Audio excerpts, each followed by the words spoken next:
जी हाँ दोस्तों, आप लोग बिल्कुल ठीक देख रहे हैं। जो कि बड़ी घोषणा पीएम किसान निधि को लेकर जिन किसानों को 2000 रुपए का लाभ नहीं मिला है, वो जल्दी से समझ लें चार चीजें क्या क्या करवाना अनिवार्य है और उनको अभी लाभ मिल जाएगा। दोस्तों यहाँ पर आप लोग देख सकते हैं पीएम किसान निधि का लाभ क्यों नहीं मिला है, यानी कि ई केवाईसी नहीं है हमारी, या तो आधार सीडिंग यानी कि एनपीसीआई नहीं, या लैंड सीडिंग यानी कि जमीन का सत्यापन नहीं करवाया है, या तो फिर हमने फार्मर रजिस्ट्री नहीं करवाया है। तो जाने गए इन चार चीजों के बारे में कि ई केवाईसी, आधार सीडिंग, एनपीसीआई और लैंड सीडिंग, फार्मर रजिस्ट्री क्या क्या होती है। दोस्तों ई केवाईसी क्या है? दोस्तों सबसे पहले तो हम ये समझ लेते हैं ई केवाईसी क्या है। दोस्तों ई केवाईसी में ग्राहक की पहचान और पता इलेक्ट्रॉनिक रूप से सत्यापित किया जाता है। इसमें कागजी दस्तावेजों की जरूरत नहीं होती है। यह प्रक्रिया मुख्य रूप से आधार प्रमाणीकरण का इस्तेमाल करती है। यह प्रक्रिया ग्राहक के स्मार्टफोन या इलेक्ट्रॉनिक डिवाइस के घर बैठे ही पूरी की जा सकती है। यह प्रक्रिया बैंक खाता खोलने, निवेश करने या लोन लेने के लिए जरूरी होती है। ये तो दोस्तों रही ई केवाईसी की बात की ई केवाईसी क्या है। तो सभी किसान भाई यहां से समझ सकते हैं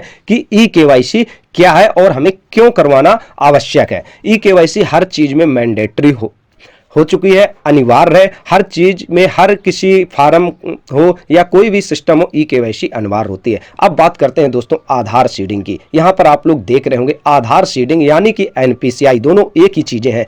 तो अगर आप लोगों की ये सारी चीजें नहीं है तो हम उसकी लिंक डिस्क्रिप्शन में सभी की दे देंगे, वहां से देख करके आप लोग अपना आधार सीडिंग एनपीसीआई कर सकते हैं। दोस्तों यहां से हम बात करते हैं आधार सीडिंग जरूरी क्यों होता है। आधार सीडिंग से आधार जो धारक है उसकी पहचान की पुष्टि आसान होती है। आधार सीडिंग से सरकारी योजनाओं का लाभ सीधे खाते में पहुंचता है डीबीटी के तहत। दोस्तों आधार सीडिंग सेवा प्रदाताओं के डेटाबेस में दोहराव की समस्या नहीं होती है। आधार सीडिंग से आधार आधारित प्रमाणीकरण संभव होता है। दोस्तों आधार सीडिंग से सरकारी योजनाओं का जो सिस्टम होता है इन्हीं के अनुसार भेजा जाता है। अब बात हम करते हैं लैंड सीडिंग यानी कि भूमि का सत्यापन। दोस्तों ये बहुत ही इंपॉर्टेंट होता है, अपनी भूमि का सत्यापन करवाना, तभी किसान निधि का आप लोग लाभ उठा पाएंगे। पीएम किसान योजना में लैंड सीडिंग के बारे में कहा जाता है और इस काम को करवाने के लिए भी कहा जाता है। लैंड सीडिंग का मतलब होता है भू आलेखों का सत्यापन।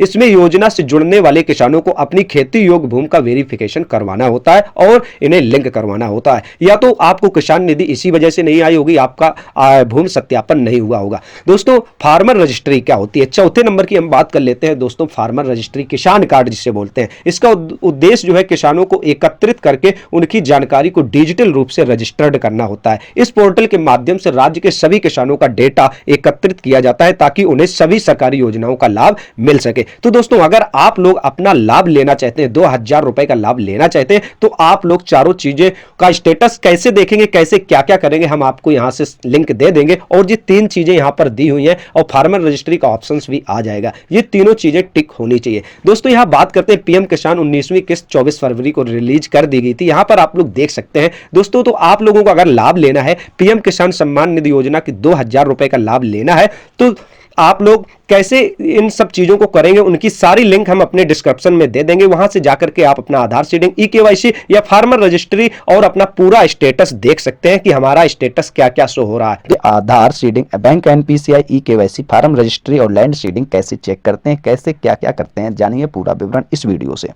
दोस्तों आप लोगों को क्रोम ब्राउजर पर पीएम किसान लिखकर क्लिक करना होगा। जहां आपके सामने नया पोर्टल शो होगा, वहां लिखा दिखाई दे रहा होगा बेनिफिशियरी स्टेटस चेक। आप लोग देख पा रहे होंगे स्क्रीन पे, जैसे ही आप बेनिफिशियरी स्टेटस चेक के ऊपर क्लिक करेंगे तो आप लोगों के सामने कुछ इस तरह का पोर्टल शो हो जाएगा, जहां से आप लोग अपना रजिस्ट्रेशन नंबर के थ्रू आप अपना स्टेटस चेक कर पाएंगे। जो किसान भाइयों के पास रजिस्ट्रेशन नंबर नहीं है, वो यहाँ पर जाकर अपना रजिस्ट्रेशन नंबर निकाल सकते हैं और देख सकते हैं। तो जैसे कि हमारे पास रजिस्ट्रेशन नंबर नहीं है प्रेजेंट टाइम, तो हम अपना रजिस्ट्रेशन नंबर कैसे जान पाएंगे? तो हम लोगों को यहाँ जाना होगा, लिखा दिखाई दे रहा होगा आपको नाउ योर रजिस्ट्रेशन नंबर। तो जैसे ही नाउ योर रजिस्ट्रेशन नंबर पर हम दोस्तों क्लिक करेंगे तो आप लोगों के सामने कुछ इस तरह का पोर्टल शो होगा, जहाँ पर आप लोगों को अपनी डिटेल फिलअप करनी पड़ेगी, यानी कि आप अपना मोबाइल नंबर या आधार नंबर के जरिए अपना रजिस्ट्रेशन नंबर निकाल सकते हैं। तो हमारे पास मोबाइल नंबर है दोस्तों, हम अपने मोबाइल नंबर के जरिए आपको अपना मोबाइल नंबर यहाँ पर फिलिप करना पड़ेगा। जैसे ही आप लोग अपना मोबाइल नंबर यहाँ पर फिलिप करेंगे तो आपको कुछ कैप्चर्स दिखाई दे रहे होंगे। तो कुछ जो कैप्चर्स दिखाई दे रहे हैं, कुछ अल्फ़ाबेट, वो आपको यहाँ पर फिलिप करने पड़ेंगे, जैसा आप लोग देख रहे होंगे स्क्रीन पे। तो यहाँ पे आप लोग कैप्चा फिलिप करने के बाद गेट मोबाइल पर आप लोग क्लिक करेंगे। उस मोबाइल नंबर पे एक एसएमएस जाएगा जो कि रजिस्टर्ड मोबाइल नंबर होता है, आधार कार्ड से जुड़ा हुआ और फार्मर रजिस्ट्रेशन कराते समय जब हमने रजिस्ट्रेशन करवाया था उस टाइम ये नंबर दिया था। तो उस नंबर पे एक OTP जाएगा। OTP फिलिप करने के बाद गेट डिटेल्स पर क्लिक करेंगे। गेट डिटेल्स पर क्लिक करने के बाद आपको यहाँ पर लिखा दिखाई दे रहा होगा रजिस्ट्रेशन नंबर और नेम। हमने इससे ब्लर कर रखा है ताकि ये एक इम्पोर्टेंट अपनी आईडी होती है। तो यहाँ से आप अब इस रजिस्ट्रेशन नंबर को नोट कर लीजिए या लिख लीजिए, जो किसान भाई भूल चुके हैं। इसके बाद बैक जाएंगे। बैक जाने के बाद दोस्तों आपको पुनः वहीं पे टाइप करना होगा इंटर योर रजिस्ट्रेशन नंबर। डाल के जो कैप्चर्स दिखाई दे रहे हैं तो उस कैप्चा को यहाँ पर हम फिलिप करेंगे। इसके बाद गेट OTP का ऑप्शन लिखा दिखाई दे रहा होगा, वहाँ पर जाकर क्लिक करेंगे। इसके बाद आप लोगों के रजिस्टर्ड मोबाइल नंबर पर एक OTP भेजा जाएगा। उस OTP को यहाँ पर आप लोगों को डालना है। जैसे ही आप लोग OTP डालेंगे तो गेट डाटा के ऊपर क्लिक करेंगे। गेट डाटा के ऊपर क्लिक करने के बाद दोस्तों आपके सामने पूरा विवरण खुलकर सामने आएगा, जैसा कि आप लोग स्क्रीन में देख रहे होंगे। जैसे कि पर्सनल इन्फॉर्मेशन आपका जो यहाँ पूरा विवरण होगा वो दिखाई देगा, जैसे कि registration number, date of registration number, name of farmer, father's name, address, mobile number, सारा कुछ यहाँ से हम लोग देख पाएंगे किस डेट को हमने रजिस्ट्रेशन करवाया था किसान निधि में। और इसके लिए एलिजिबिलिटी स्टेटस चेक कर सकते हैं, जहाँ से हमें ये तीनों चीज़ें शो पता चलेंगी कि हमारा एलिजिबिलिटी स्टेटस क्या है। यहाँ से देखिए दोस्तों लिखा दिखाई दे रहा होगा लाटेस्ट इंस्टॉलमेंट डिटेल्स, यानी कि हमें अब तक 18 किस्त मिल चुकी हैं PM किसान निधि की। एलिजिबिलिटी स्टेटस के ऊपर क्लिक करेंगे तो यहाँ से आप लोग अपना विवरण देख सकेंगे, जो कि लैंड सीडिंग दिखाई दे रहा है वहाँ पर यस, EKYC स्टेटस वहाँ पर लिखा दिखाई दे रहा है yes, Aadhaar bank account seeding status yes. ये तीनों चीज़ें यस होनी चाहिए। अगर जिन किसान भाइयों की इन तीनों में से एक चीज़ छूटी है तो किसान निधि रुक सकती है।